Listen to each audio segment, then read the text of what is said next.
Hello, I'm Jewel Starsinger, and this is my astrology, Starsinger Astrology. I call it that because I made it up. I mean, I do use this and that from all the people I've learned from, but I have a different kind of perspective. I look at things like from like space, which is where I live a lot, and so I just put the patterns together in my own way. I really like to use the Kabbalistic tree of life, although I am not a Kabbalist, but I'm not an astrologer or a Kabbalist or a tarotist, any of that stuff, because honestly, it's boring just to do one thing. It's more fun to look at it as a big picture, like a quilt. So, this is my metaphysical quilt that I put together with these various systems. Kabbalah is really good because it's like a template. All right, so let's look at it.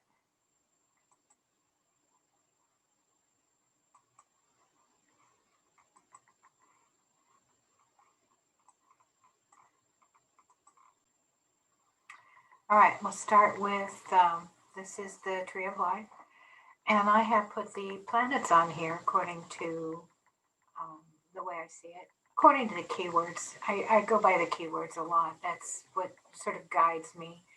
I'm a Gemini. Words are my thing. All right, so here we have Jupiter and Saturn. There we go. Jupiter and Saturn. Oh, that looks like crap. Let's use this. Let's use the circle. There it is. Jupiter and Saturn. There they are. As you can see, I've paired them off as a yin and yang couple. So on the right side is our yang masculine, and on the left side is our yin feminine.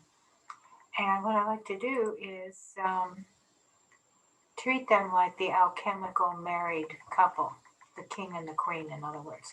So Jupiter's the king and Saturn's the queen. I know that Saturn's been characterized as a male and father time, but actually Saturn is mother time because time is a feminine thing, not a masculine thing, yin and yang wise. Okay, so there we go. Saturn is the law. In other words, she is the boss. She says, these are the rules, obey my rules. It's my house, my rules. That's what Saturn does.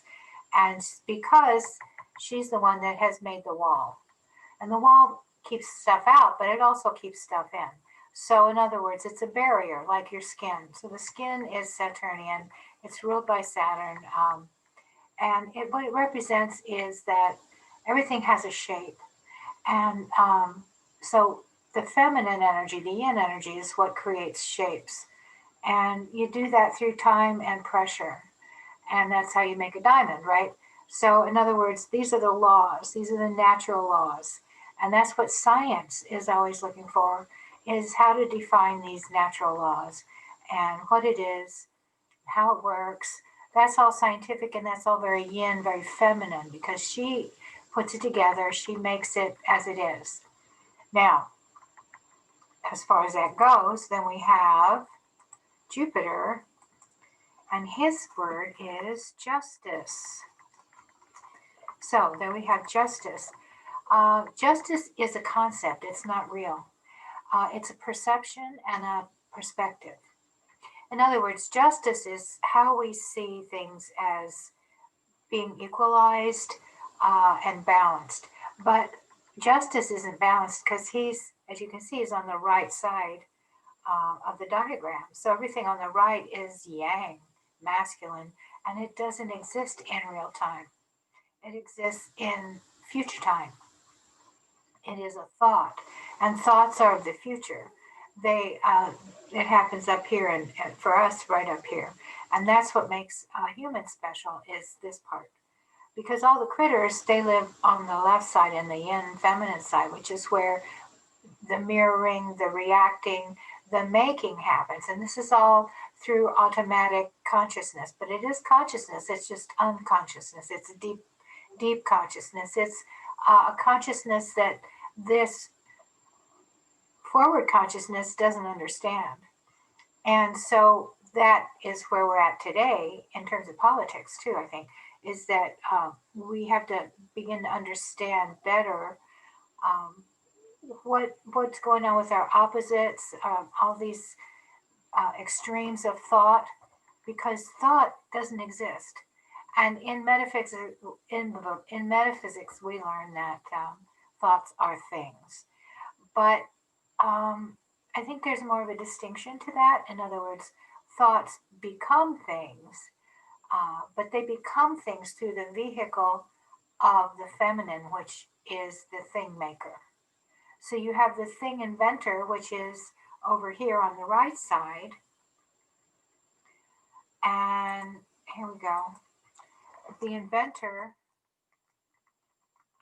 it doesn't exist. It's a future concept. It's a concept. It's a thing. And no, it's a nothing. And then you have the maker. And that's the yin, the feminine. And she's the one that uses her physical skills to create the physical part of it. But if you know the story of the golem, the Jewish story of the golem, and he's a little doll that's made of mud, and I forget how he gets animated, but something animates this body. And of course it's a dude, everything is a him, because these stories are all told for and by men. So if we want to say that the mud thing is a lady mud thing, that actually would characterize the yin better, because these are physical things. But the mud just in shape doesn't really move yet. What moves is the yang. So the inventor is the mover, and the maker is the maker. Anyway, back to justice and law. So anyway, the laws of making are different than the justice of the inventor. And we humans get to do both. We're very good at this, or else we're very bad at it, depending on who's talking or thinking, I suppose. Anyway, Jupiter, justice, is where we become righteous, where we become indignant. And Saturn, law, is where we become insistent and we become tyrannical. And so Saturn, characterized as a man, as a father time, is really misconstrued. We need to see Saturn and the severity of the feminine in this energy. We need to understand how Saturn and the feminine are not lovely little pink girls that are pliable and easy. Life is a bitch. And it's not easy. Living and dying is a challenge. And Saturn describes the laws of living and dying. And so what we have to do is recharacterize these things. So that's what I'm up to, recharacterizing. All right, so I want to do a bit about identity politics and the third chakra. So let's do that in a minute. We'll do that in the next video. See you soon.